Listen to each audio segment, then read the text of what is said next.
Mi hijo me humilló fingiendo no conocerme. Cuando me vio como jardinero en la casa de su suegro, yo solo reí. Cariño, ven, quiero presentarte al nuevo jardinero que contrató papá. Mariana me señaló con esa sonrisa educada que usan los ricos cuando hablan de la servidumbre. Yo estaba arrodillado junto a los rosales, con las manos enterradas en tierra húmeda. Rodrigo se acercó despacio, ajustándose los gemelos de oro de su traje de 50,000 pesos. Levanté la vista. Nuestros ojos se encontraron. 35 años de memoria brillaron entre nosotros en un segundo eterno. Yo cargándolo en brazos. Él llorando sobre mi hombro el día que enterramos a su madre. Sus manos pequeñas, aferrándose a las mías cuando le enseñé a andar en bicicleta. Mariana sonrió esperando la cortesía de su esposo. «Mucho gusto», dijo Rodrigo con voz plana, extendiendo apenas la mano. «¿Cómo se llama?» Mi pecho se apretó. Mi garganta se cerró. «José Herrera, señor», respondí con la voz quebrada. Él retiró la mano rápido, como si mi sudor lo contaminara. «Bueno, espero que haga buen trabajo. Los jardines de mi suegro son muy importantes». Se dio la vuelta. Mariana lo tomó del brazo, y se fueron hablando de su próximo viaje a Europa.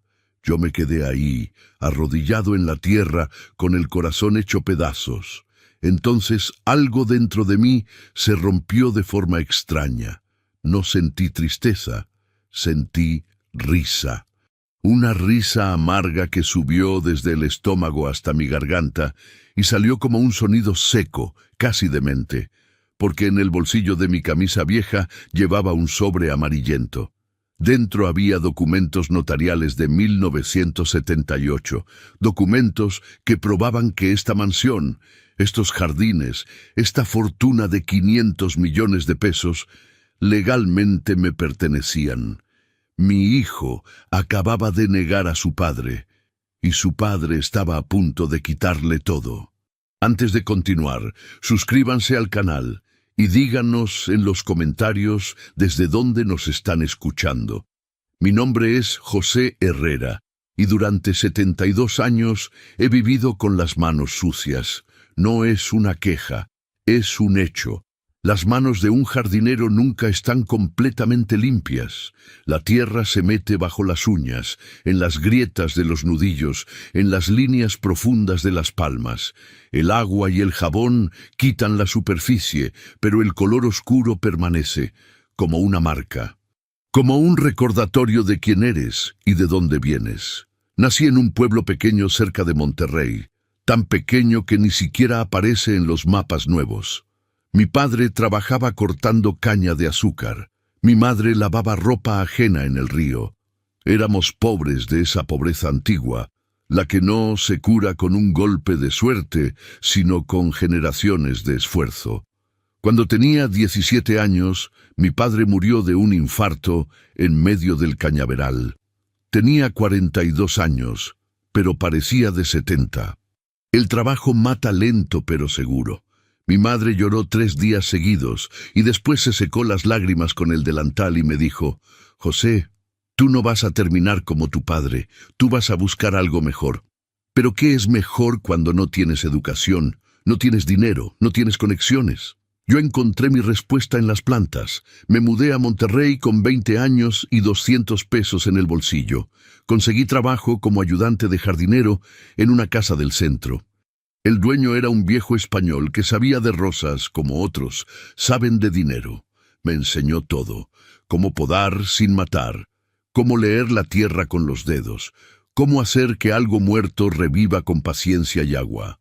Trabajé para él 7 años. Cuando murió, me dejó sus herramientas y una carta de recomendación escrita a mano. Esa carta abrió puertas. Empecé a trabajar en casas grandes, mansiones de familias ricas que querían jardines perfectos, pero que nunca miraban a quien los cuidaba. Yo era invisible. Un hombre con sombrero de paja y manos oscuras que aparecía los martes y viernes, regaba, podaba y desaparecía sin hacer ruido. Eso me convenía. A los 30 años conocí a Lucía en la parada del camión. Ella trabajaba limpiando oficinas en el centro. Tenía ojos tristes y manos tan ásperas como las mías.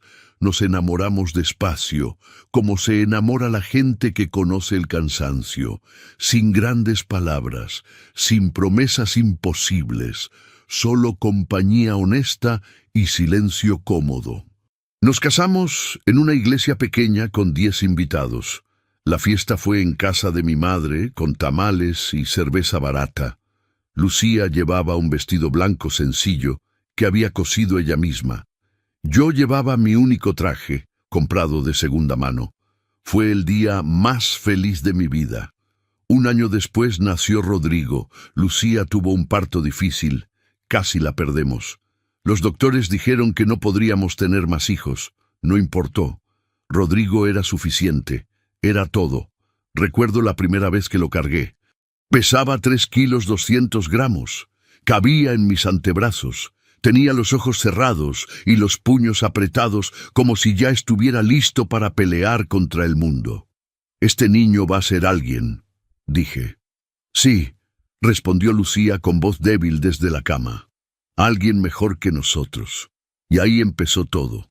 Trabajé doble, a veces triple. Jardines por la mañana, construcción por la tarde, vigilancia nocturna los fines de semana. Dormía 4 horas. Comía lo que sobraba. Usaba la misma ropa hasta que se deshacía. Pero Rodrigo tenía zapatos nuevos. Rodrigo tenía útiles escolares completos. Rodrigo nunca pasó hambre. Lucía también trabajaba hasta quebrarse. Limpiaba casas, planchaba ropa, hacía costuras. Entre los dos juntábamos cada peso como quien junta agua en el desierto. Rodrigo creció bien.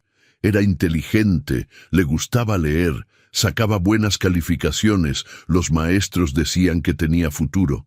«Este niño debe ir a la universidad», nos dijeron. Universidad. Esa palabra sonaba imposible, cara, lejana, para gente de otro mundo. Pero Lucía me miró con esos ojos tristes que ya no eran tan tristes y dijo: «Lo vamos a lograr, José». Y lo logramos. Vendimos todo lo que no era esencial. Pedimos préstamos. Acepté trabajos que otros rechazaban. Lucía cosía hasta que los dedos le sangraban. Rodrigo entró a una universidad privada en Monterrey, administración de empresas. Cada mes pagábamos 25,000 pesos de colegiatura. Era más de lo que ganábamos juntos, así que pedimos más préstamos. La deuda crecía como planta mala. Pero Rodrigo estaba estudiando. Rodrigo iba a ser alguien. Entonces, en su 3er año de universidad, Lucía empezó a toser. Al principio pensamos que era gripa. Después pensamos que era algo del pecho. Cuando finalmente fuimos al hospital, ya era demasiado tarde. Cáncer de pulmón. Etapa 4. Los doctores dijeron que tal vez 6 meses. Lucía duró 4. Murió en casa, en nuestra cama, agarrando mi mano con la suya. Rodrigo estaba de un lado, yo del otro. Ella nos miraba con amor infinito y culpa infinita. «Perdón por no poder quedarme», susurró. «No digas eso», le rogué con lágrimas. «Descansa, mi amor, descansa». Cerró los ojos y no los volvió a abrir. Fue hace 30 años, y todavía la extraño cada mañana. Después de su muerte, Rodrigo cambió. Se volvió más serio, más distante, más ambicioso. Como si la muerte de su madre le hubiera enseñado que la pobreza mata y que él no iba a morir así. No lo culpé. Terminó la universidad con honores. Consiguió trabajo en una empresa grande. Empezó a ganar bien. Se mudó a un departamento en la zona rica de Monterrey. Yo seguía en nuestra casa vieja, cortando pasto ajeno. Nos veíamos cada vez menos. Las invitaciones de boda nunca llegaron a mi casa. Me enteré por doña Clara, mi vecina, quien lo escuchó de su sobrina que trabajaba en una florería del centro. Rodrigo Herrera se casaba con Mariana Beltrán, hija única de don Arturo Beltrán, uno de los empresarios más poderosos de Monterrey.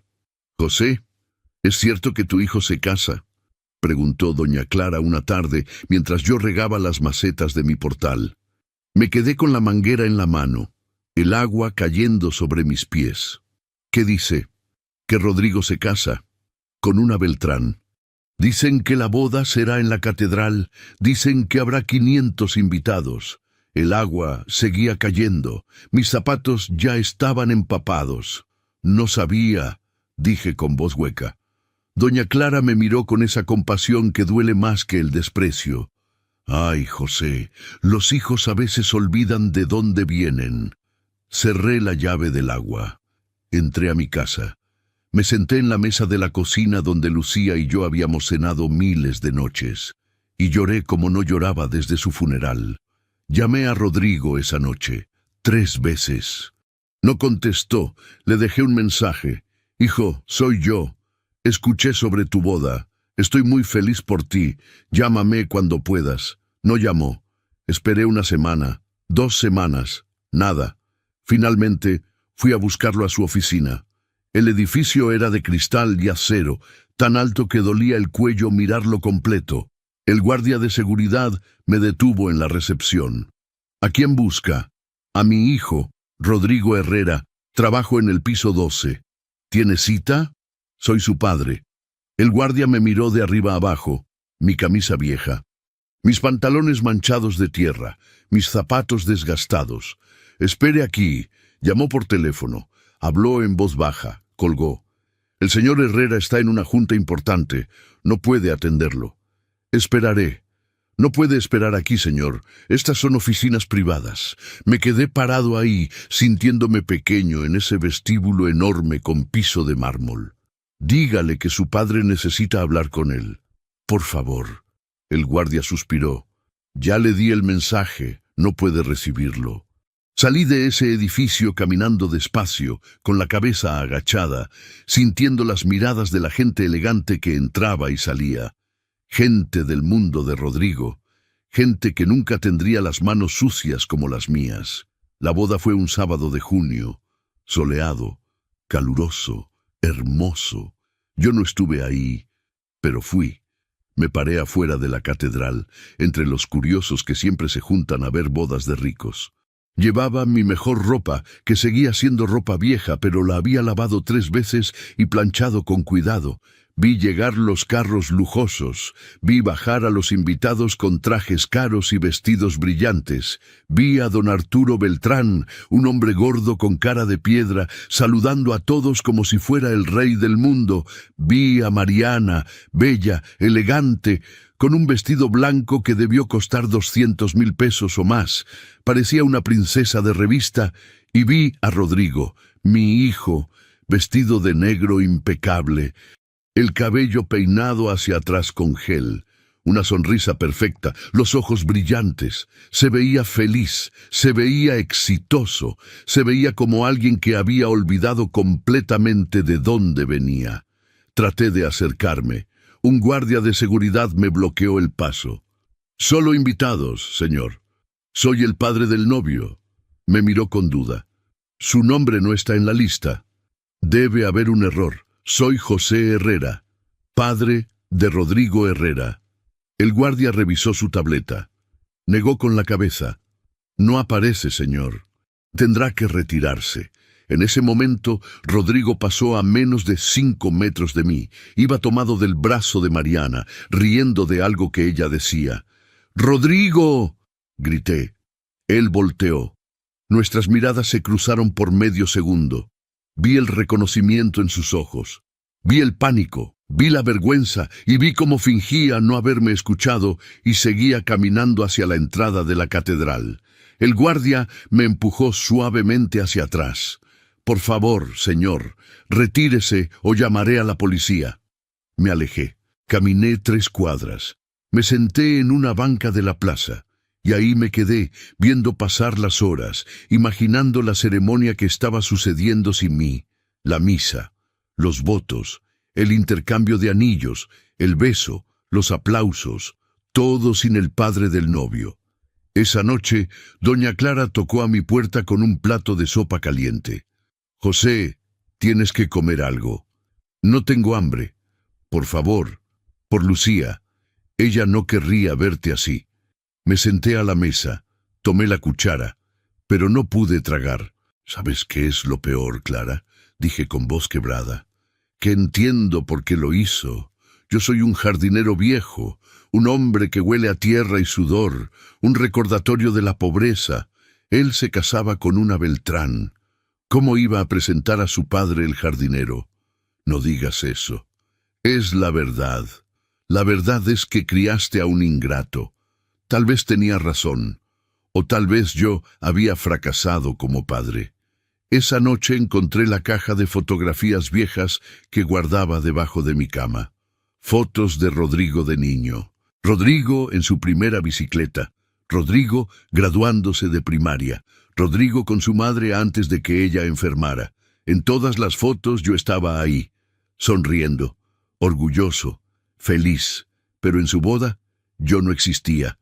Cerré la caja, la guardé, y algo dentro de mí se endureció como piedra. 3 meses después de la boda, el dinero se acabó.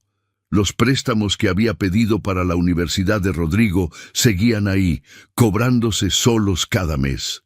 78,000 pesos de deuda. Los intereses crecían como maleza. Mi pensión de jubilación apenas alcanzaba para comer. La casa necesitaba reparaciones que no podía pagar. Necesitaba trabajo. A los 72 años, con la espalda adolorida y las rodillas hinchadas, salí a buscar trabajo como si tuviera 20 otra vez. Toqué puertas. Ofrecí mis servicios. Nadie quería contratar a un viejo. Usted ya está muy grande para este trabajo, me decían. Busque algo más tranquilo, me sugerían con lástima. Pero yo necesitaba dinero. No lástima, fue doña Clara quien me dio la noticia. José, mi sobrina dice que en la florería están buscando jardinero para una casa grande. Pagan bien, 12,000 pesos al mes. 12,000 pesos. Era más de lo que había ganado en años. ¿Dónde es? En San Pedro Garza García, una mansión enorme. Dicen que el dueño es muy exigente pero paga puntual. San Pedro, la zona más rica de Monterrey, donde vivían los empresarios, los políticos, la gente de apellidos importantes. Al día siguiente fui a la florería. La dueña me entrevistó rápido. ¿Tiene experiencia? 50 años, señora. ¿Puede trabajar 6 días a la semana? Sí. El patrón es don Arturo Beltrán. Es muy estricto con sus jardines. Si algo se muere, lo despide inmediatamente. Beltrán. El apellido me cayó como piedra en el estómago. ¿Don Arturo Beltrán? Repetí. Sí. ¿Lo conoce? Por supuesto que lo conocía. Era el suegro de mi hijo, el hombre cuya familia había borrado mi existencia. Debía haberme ido en ese momento. Debía haber rechazado el trabajo, pero tenía hambre, tenía deudas, tenía orgullo herido que necesitaba sanar de alguna forma. No lo conozco, mentí. ¿Cuándo empiezo? El lunes, a las 7 de la mañana. El lunes llegué a la dirección que me habían dado. La reja era de hierro forjado, tan alta como 3 hombres. Detrás se veía un jardín inmenso y una casa que parecía hotel de lujo. Toqué el timbre. Una empleada me abrió. ¿Es usted el jardinero nuevo? Sí, señora. Pase. Don Arturo lo espera. Caminé por el sendero de piedra. Los jardines estaban descuidados. Pasto crecido. Flores marchitas. Arbustos sin forma.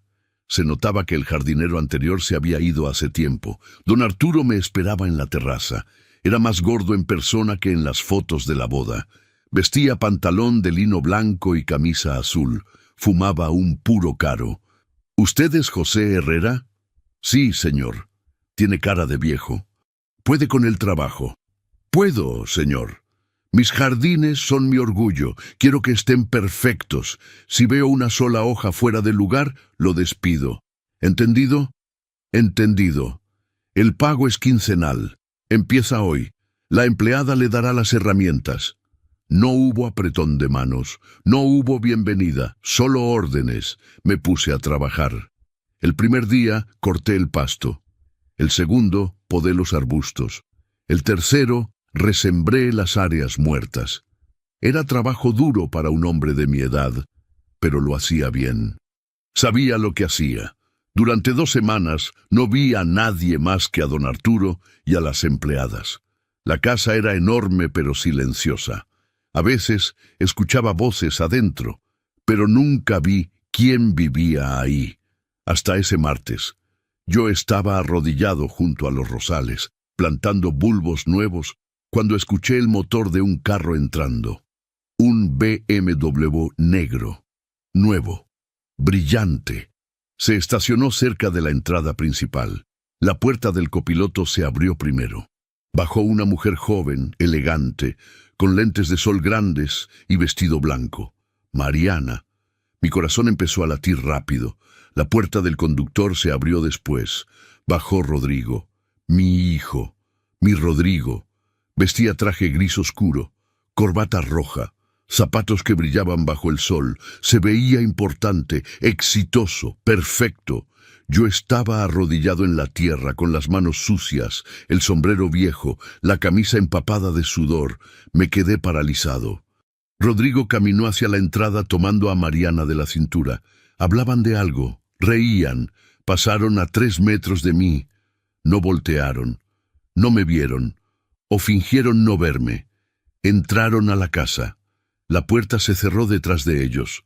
Me quedé ahí, arrodillado, con un bulbo de rosa en la mano temblorosa. Así que esto era. Rodrigo vivía aquí, en la mansión de su suegro, con su esposa perfecta, en su vida perfecta, y yo era el jardinero invisible que cuidaba sus rosas. El universo tiene un sentido del humor cruel. Esa noche apenas pude dormir. Pensé en renunciar, pensé en confrontarlo, pensé en gritarle todo el dolor acumulado, pero no hice nada. Volví al día siguiente, y al siguiente, y al siguiente, porque necesitaba el dinero, y porque una parte oscura de mí quería ver hasta dónde llegaría su negación. El encuentro inevitable sucedió un jueves por la tarde. Yo estaba reparando el sistema de riego cerca del comedor principal. Había una fuga que empapaba las piedras decorativas. Don Arturo me había gritado esa mañana que lo arreglara inmediatamente o buscaría otro jardinero. Trabajaba concentrado, con las manos metidas en el lodo, cuando escuché voces acercándose desde adentro de la casa. «Papá quiere que revises los contratos antes de la cena», decía Mariana. «Ya los revisé 3 veces. Están perfectos», respondía Rodrigo. Mi cuerpo se tensó. Reconocería esa voz en cualquier parte del mundo. Seguí trabajando. Mantuve la cabeza agachada. Tal vez pasarían de largo, tal vez no me verían, pero se detuvieron justo frente a la ventana del comedor, a menos de 2 metros de donde yo estaba. «¿Y ese viejo qué hace ahí?», preguntó Mariana con tono molesto. Levanté la vista lentamente. Mariana me miraba a través del cristal con expresión de fastidio. Rodrigo estaba a su lado, revisando su teléfono. «Es el jardinero nuevo que contrató papá», dijo ella. «Cariño, ven, quiero presentártelo». Mi corazón se detuvo. Mariana salió al jardín. Rodrigo la siguió sin levantar la vista del teléfono. «Disculpe, señor», me llamó Mariana con esa voz dulce y falsa que usan los ricos. «Venga un momento». Me puse de pie despacio. Mis rodillas crujieron. Limpié mis manos en el pantalón, pero la tierra no salió completamente. Caminé hacia ellos. Cada paso pesaba como plomo. Mariana sonreía. Rodrigo finalmente guardó su teléfono y me miró. Nuestros ojos se encontraron. Vi todo en ese instante. El reconocimiento, el pánico, la decisión rápida. «Cariño, este es el nuevo jardinero», dijo Mariana alegremente. «Papá dice que hace buen trabajo». Rodrigo me miró de arriba a abajo. Su expresión no cambió, fría, distante, como si estuviera evaluando una herramienta. Extendió la mano. «Mucho gusto. ¿Cómo se llama?» Su voz sonó tranquila, profesional, perfectamente controlada, pero su mano temblaba ligeramente. «José Herrera, señor», respondí con voz ronca. Mi propia voz me sonó extraña, como si viniera de muy lejos. Rodrigo estrechó mi mano rápidamente y la soltó como si quemara. Bienvenido. Espero que mantenga los jardines en buen estado. Son muy importantes para mi suegro. Sí, señor.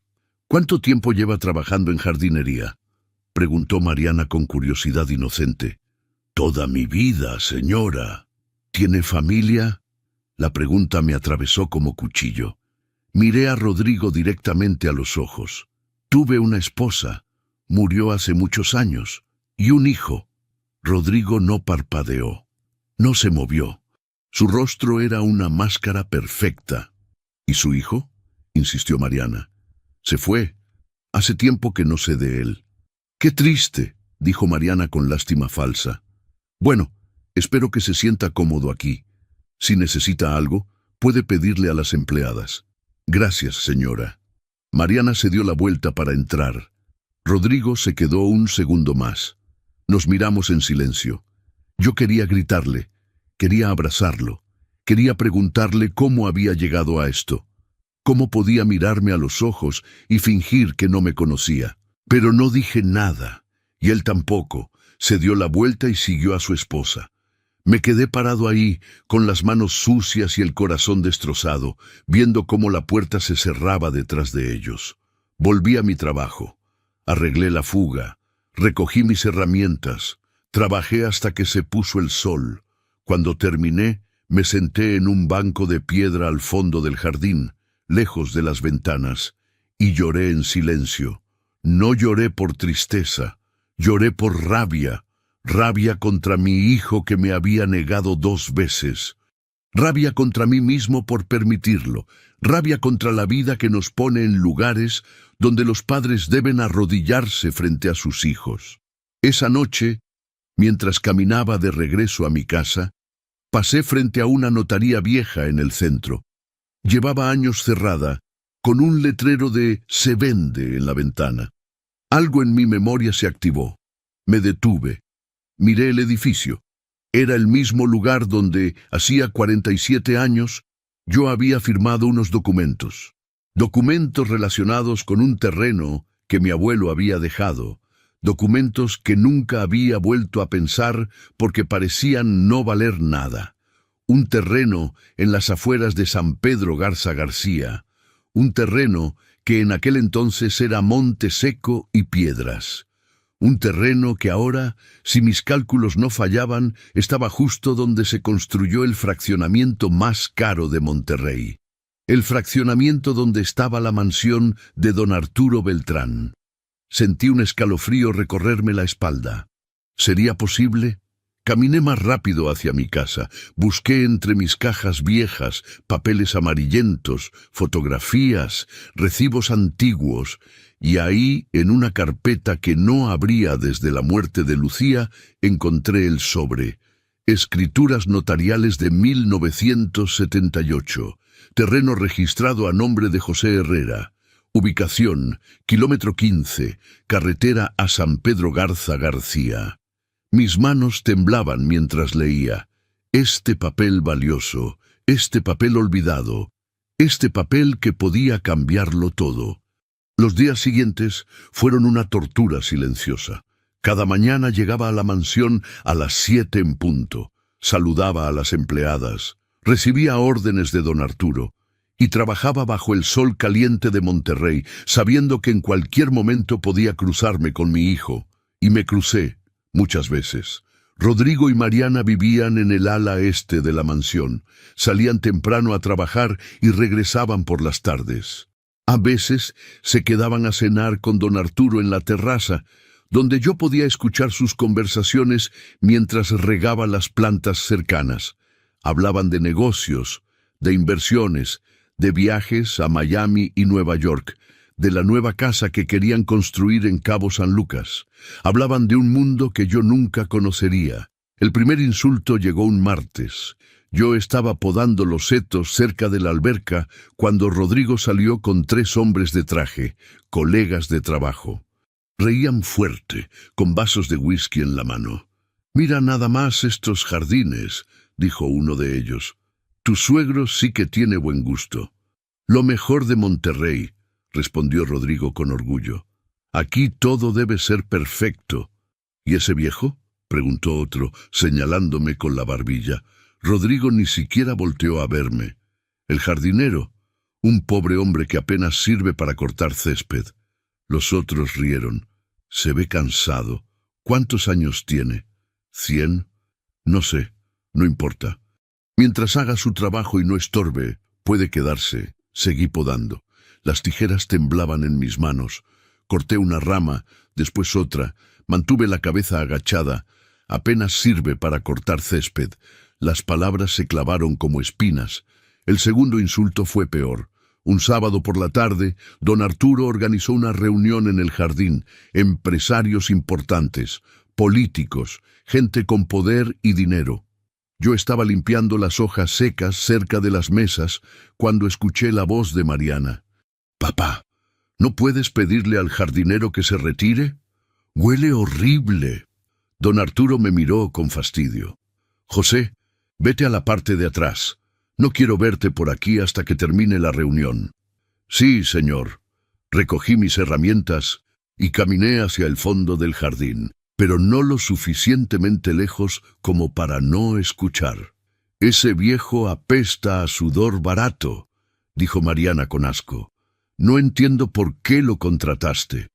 Trabaja bien y cobra poco», respondió don Arturo. «¿Qué más quieres? Alguien que no parezca salido de un basurero». Risas.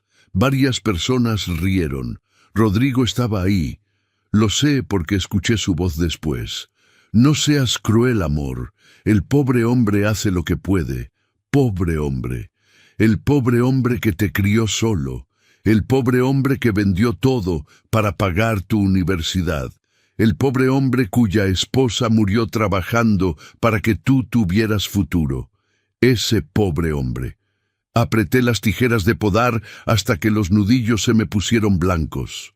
El tercer insulto fue el que rompió algo dentro de mí. Un domingo por la mañana llegué temprano porque había tormenta la noche anterior y necesitaba revisar los daños. Algunas macetas se habían volteado, ramas rotas por todos lados. Estaba recogiendo los escombros cuando Rodrigo salió a correr. Llevaba ropa deportiva cara y audífonos inalámbricos. Corrió por el sendero del jardín, pasó junto a mí sin verme, dio 3 vueltas completas alrededor de la propiedad. En la tercera vuelta se detuvo para tomar agua de la fuente decorativa.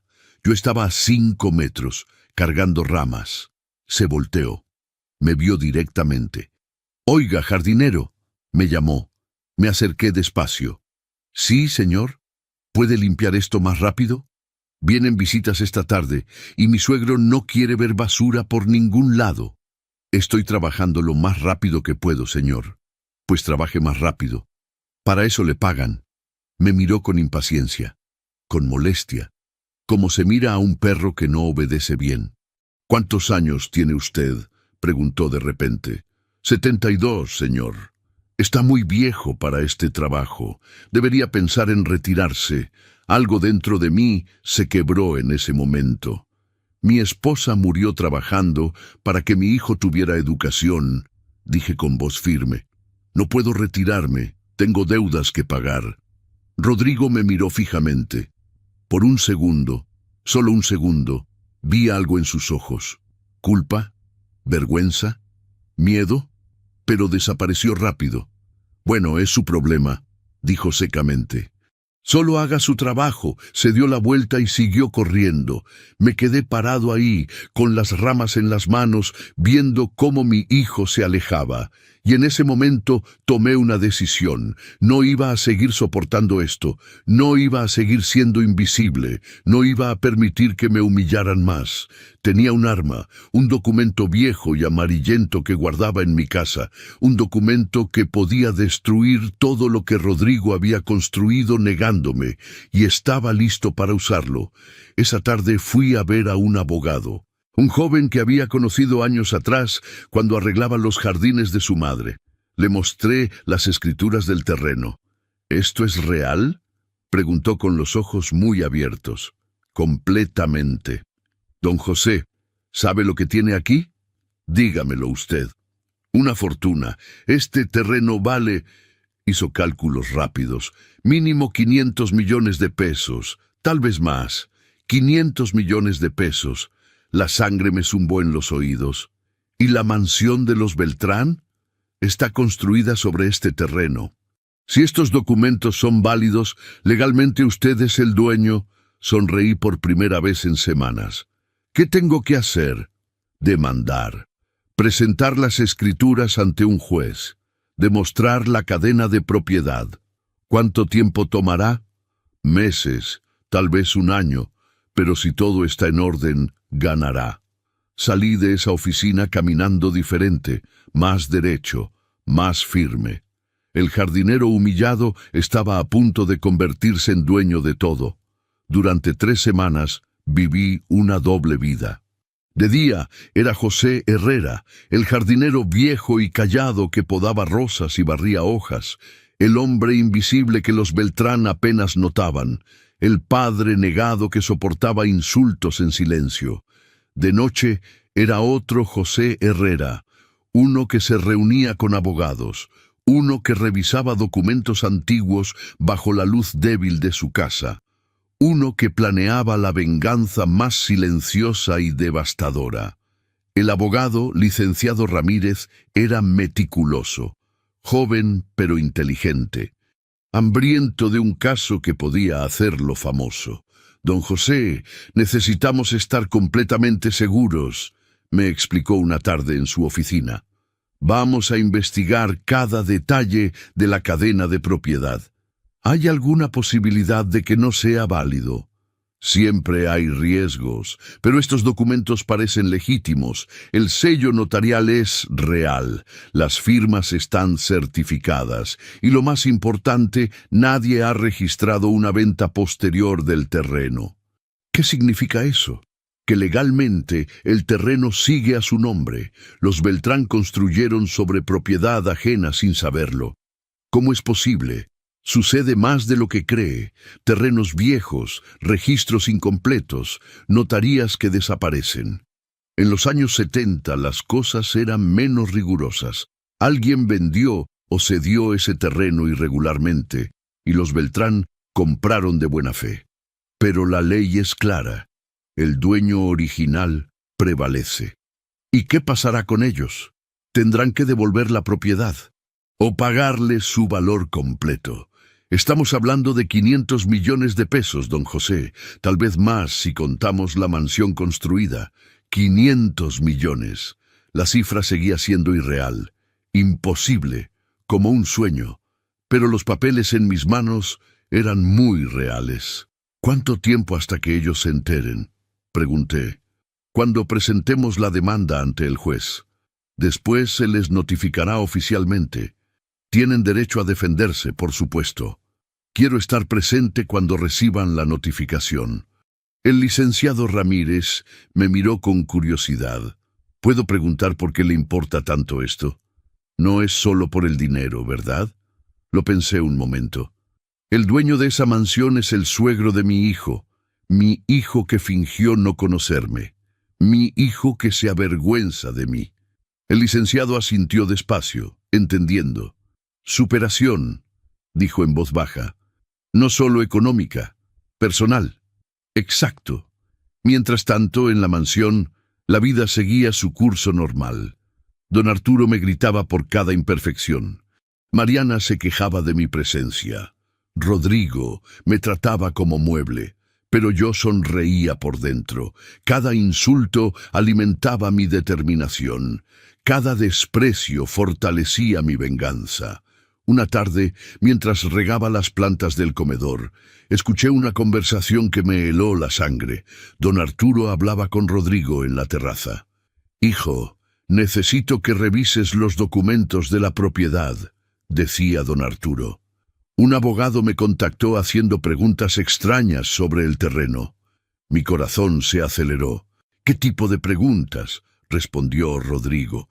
«Sobre los títulos originales. Quiere ver la cadena de compraventa desde los años 70. ¿Y tenemos esos documentos?». «Claro. Compré esta propiedad en el 92. Todo legal. Pero me preocupa. ¿Para qué haría un abogado esas preguntas?». Tal vez alguien quiere demandarlo. No sería la primera vez que intentan extorsionar a gente con dinero. Por eso quiero que tú lo revises. Eres bueno con los contratos. Lo haré mañana mismo. Seguí regando. Mantuve la respiración calmada. No mostré ninguna reacción, pero por dentro temblaba. El proceso había comenzado. Esa noche llamé al licenciado Ramírez. ¿Saben algo? Don Arturo mencionó que un abogado hizo preguntas sobre el terreno. Era necesario. Estamos verificando la información en el registro público. No pueden saber que viene de usted todavía. ¿Cuánto falta para presentar la demanda? 1 semana, 2 máximo. Estamos preparando todo. Don José, ¿está seguro de esto? Una vez que empecemos, no hay vuelta atrás. Estoy seguro. Bien, prepárese. Esto se va a poner feo. Los días siguientes fueron extraños. En la mansión se respiraba tensión.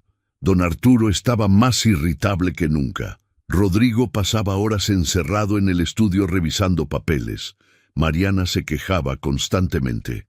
¿Por qué está todo el mundo tan estresado?, preguntaba. Cosas de trabajo, respondía Rodrigo. Pero yo sabía la verdad. Estaban preocupados, asustados. Empezaban a sospechar que algo no estaba bien. Un sábado por la mañana, mientras limpiaba las herramientas, Rodrigo salió al jardín. Venía directo hacia mí. «Jardinero», me llamó. «Sí, señor». «¿Cuánto tiempo lleva trabajando aquí?» 2 meses, señor. ¿Y antes dónde trabajaba? En varias casas del centro. Me miró con desconfianza, como si buscara algo en mi rostro. ¿Conoce a alguien llamado...? Consultó un papel. ¿José Herrera? Mi sangre se congeló. Es un nombre común, señor. ¿Lo conoce o no? Hay muchos José Herrera en Monterrey. Este tiene 72 años. Trabajó como jardinero toda su vida. Tiene un hijo. Nos miramos fijamente. El aire entre nosotros era denso, pesado. No conozco a nadie con esa descripción. Mentí.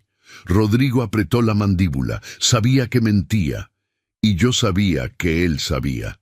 Pero ninguno dijo nada más. Se dio la vuelta y entró a la casa. Esa noche recibí la llamada del licenciado Ramírez. «Don José, está listo. Presentamos la demanda el lunes. Los Beltrán recibirán la notificación oficial el martes. Estaré ahí. ¿Está seguro? Puede ser doloroso. Necesito verlo». «Entiendo. Nos vemos el lunes a las 9». Colgué el teléfono. Me senté en la mesa de mi cocina. Miré la foto de Lucía que guardaba sobre el refrigerador. «Amor», le dije en voz baja, «nuestro hijo me negó, pero voy a demostrarle que un jardinero viejo también tiene dignidad. La venganza llegaría en 3 días». El lunes, a las 9 de la mañana, entré a la oficina del licenciado Ramírez vestido con mi mejor ropa, la misma que había usado para intentar entrar a la boda de Rodrigo.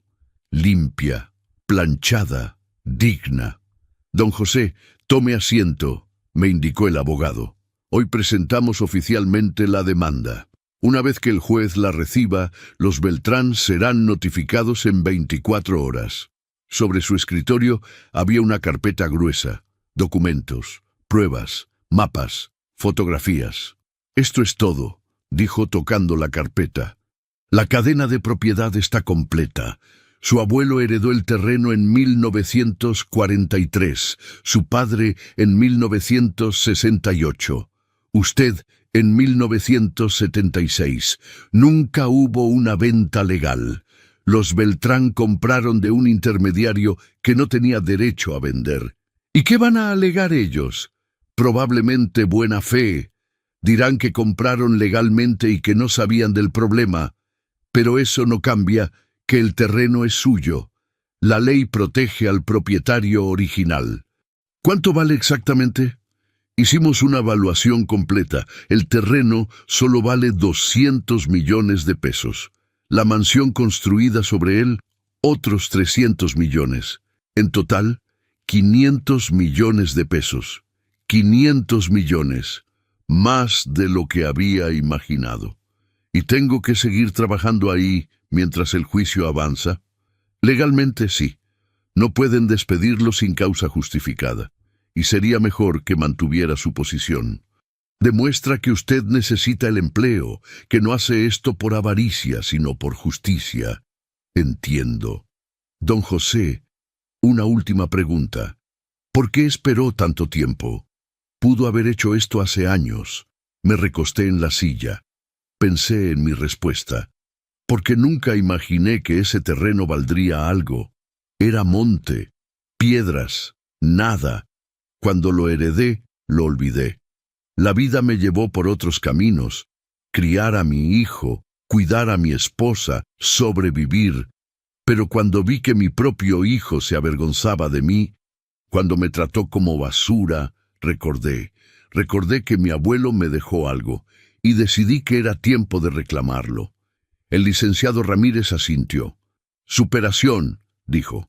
No solo recuperar lo que es suyo, recuperar su dignidad. Exacto. Firmé los documentos necesarios. El abogado los selló, y así comenzó oficialmente la demanda más importante de mi vida. Salí de esa oficina sintiendo algo que no había sentido en meses. Poder. El martes llegué a la mansión como cualquier otro día. Saludé a las empleadas. Recibí instrucciones de don Arturo sobre qué flores reemplazar. Trabajé en silencio, pero todo el tiempo esperé. Esperé el momento, y llegó a las 11 de la mañana. Yo estaba podando los arbustos del frente cuando un carro oficial se estacionó frente a la reja. Bajaron 2 hombres con portafolios, notificadores. Tocaron el timbre. La empleada abrió. Preguntaron por don Arturo Beltrán. Mi corazón latía tan fuerte que pensé que todos podían escucharlo. Don Arturo salió al vestíbulo. Los hombres le entregaron un sobre oficial. Señor Beltrán, queda usted notificado de una demanda civil. Tiene 30 días para responder. Don Arturo abrió el sobre. Leyó la primera página. Su rostro cambió de color. De rosado a blanco, a rojo intenso. ¿Qué es esto?, gritó. Una demanda por propiedad de terreno, señor. Esto es ridículo. Esta propiedad es mía. Compré todo legalmente. El demandante presenta documentos que dicen lo contrario. El juez decidirá. Don Arturo arrugó los papeles con furia. ¿Quién es? ¿Quién se atreve a demandarme? Los notificadores no respondieron. Solo le entregaron otro sobre. La citación judicial. Buenos días. Se fueron. Don Arturo se quedó parado en el vestíbulo, temblando de rabia, leyendo los documentos. Después gritó, «¡Rodrigo, ven aquí inmediatamente!». Rodrigo bajó corriendo las escaleras. «¿Qué pasa, suegro? Lee esto». Le aventó los papeles. Rodrigo los tomó. Empezó a leer. Yo seguía podando, despacio, meticulosamente, pero escuchando cada palabra. «No puede ser», murmuró Rodrigo. «José Herrera, José Herrera», repitió el nombre 3 veces. «¿Lo conoces?», rugió don Arturo. Es un nombre común. Dice que tiene 72 años, que trabajó como jardinero toda su vida, el mismo perfil del que te pregunté la semana pasada». Rodrigo palideció. «Suegro, yo... es demasiada coincidencia». En ese momento Mariana apareció. «¿Por qué están gritando? Nos están demandando. Alguien dice que nuestra casa está construida en su terreno». «¿Qué? Eso es imposible. Lee los malditos papeles». Mariana leyó. Su expresión cambió. «José Herrera, como el jardinero». Silencio absoluto. Los 3 voltearon hacia la ventana, hacia donde yo estaba. Yo seguí podando, sin levantar la vista, como si no hubiera escuchado nada. «Tráiganlo», ordenó don Arturo. Una empleada salió corriendo. «Don José, el señor Beltrán lo llama». «Voy enseguida». Limpié mis tijeras, limpié mis manos, me quité el sombrero y caminé hacia el vestíbulo. Los 3 me esperaban. Don Arturo con los papeles en la mano, Mariana con expresión de horror, Rodrigo completamente blanco, como si hubiera visto un fantasma. «¿Usted es José Herrera?», preguntó don Arturo con voz peligrosa. «Sí, señor». ¿El mismo José Herrera que está demandándome? El mismo. Don Arturo se puso morado. Usted, todo este tiempo trabajando en mi casa, espiándome. No espiaba a nadie, solo hacía mi trabajo. Lárguese, está despedido. No puede despedirme sin causa justificada. Lo dice el contrato que usted firmó. Mariana señaló a Rodrigo. Tú dijiste que no lo conocías. Cuando te pregunté por José Herrera dijiste que era solo un nombre común. Rodrigo no respondió. Me miraba con ojos llenos de pánico. Y entonces lo dije, lo que había estado esperando decir durante meses. Rodrigo, dile a tu esposa quién soy. Silencio. Rodrigo, insistí. Diles. Él abrió la boca, la cerró. Empezó a temblar. Él es... Soy tu padre, dije con voz firme y clara. Y tú fingiste no conocerme. Mariana gritó. Don Arturo dejó caer los papeles. Y Rodrigo se desmoronó frente a todos. El silencio que siguió a mis palabras fue ensordecedor.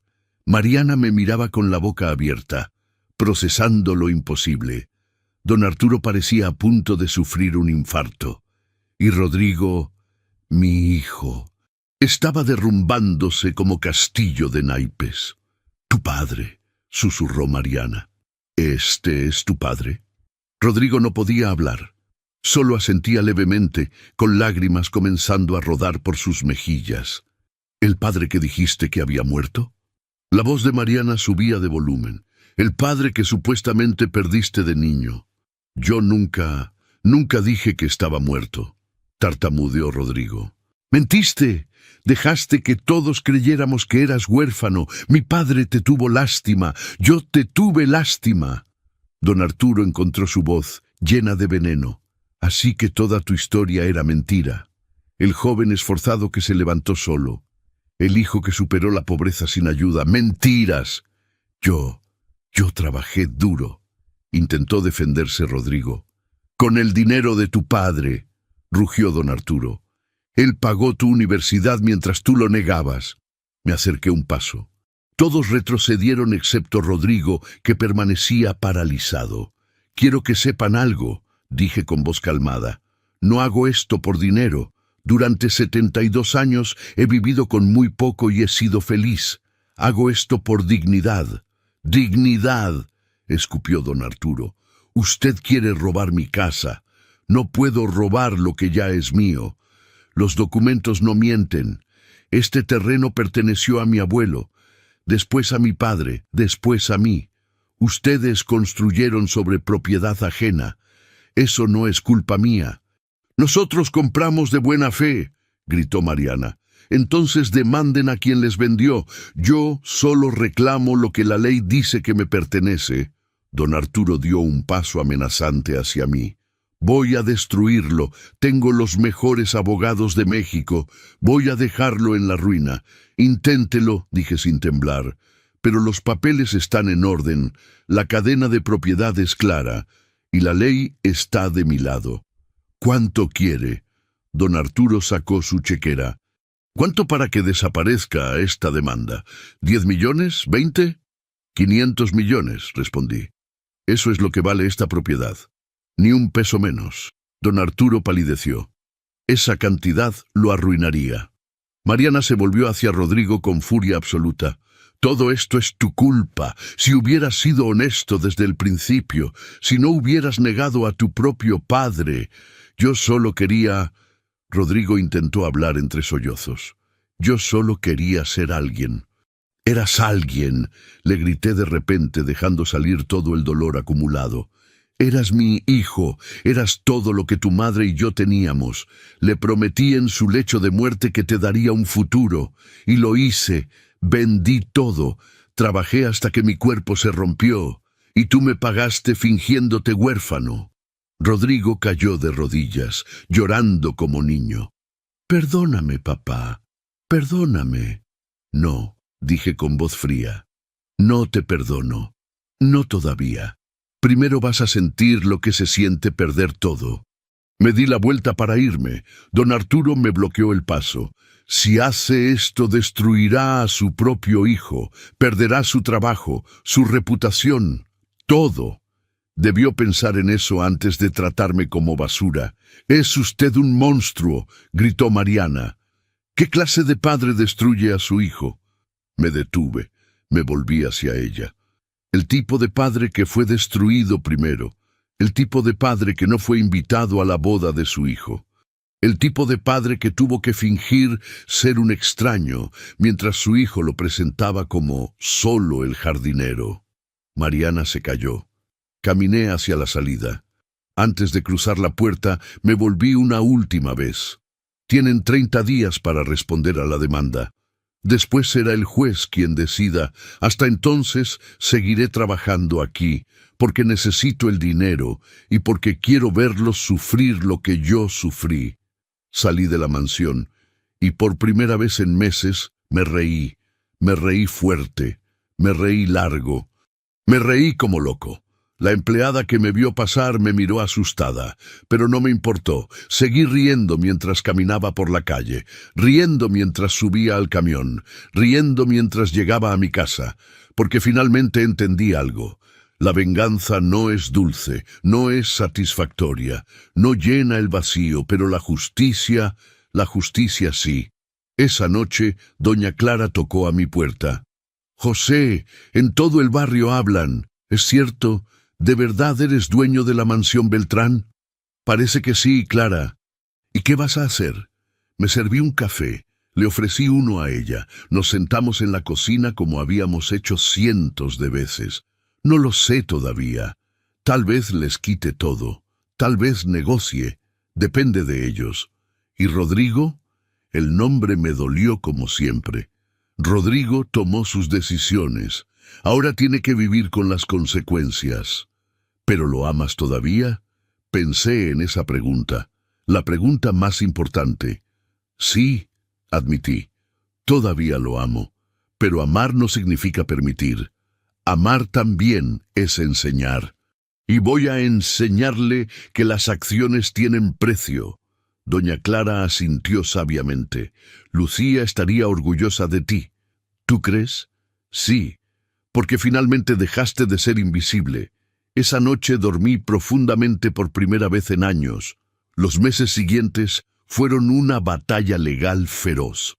Los abogados de don Arturo intentaron todo. Cuestionaron la validez de los documentos. Buscaron errores en la cadena de propiedad. Ofrecieron acuerdos económicos cada vez más altos.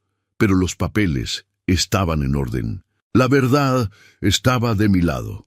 Y 6 meses después, el juez dictó sentencia. El terreno y todo lo construido sobre él pertenecía legalmente a José Herrera.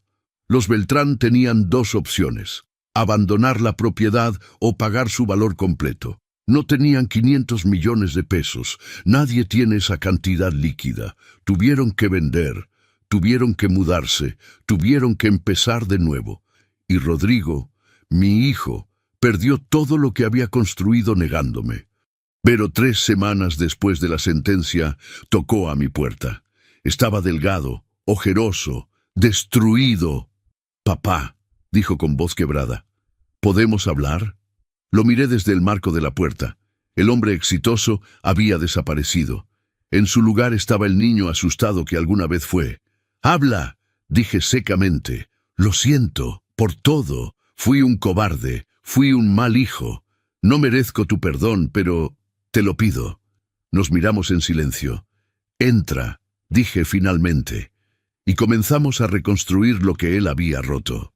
Porque eso hacen los padres. Perdonan, pero nunca olvidan. Así termina mi historia, amigos. La historia de un jardinero que recuperó su dignidad y 500 millones de pesos. Pero ¿saben qué? El dinero nunca fue lo importante. Lo importante fue dejar de ser invisible. Rodrigo y yo estamos reconstruyendo nuestra relación despacio, con dolor, pero con esperanza. Lucía me mira desde el cielo y sé que está orgullosa porque finalmente me puse de pie y recordé que yo también valgo. Ahora les pregunto, ¿alguna vez sus hijos los han hecho sentir menos por su condición económica? ¿Creen que hice bien en demandar o debí perdonar sin más? Cuéntenme en los comentarios desde dónde nos escuchan y compartan sus propias historias. Si este relato los tocó, suscríbanse al canal y activen las notificaciones. Compartan esta historia con alguien que necesite recordar que todos merecemos respeto, especialmente de quienes criamos con nuestras propias manos. Gracias por escucharme hasta el final.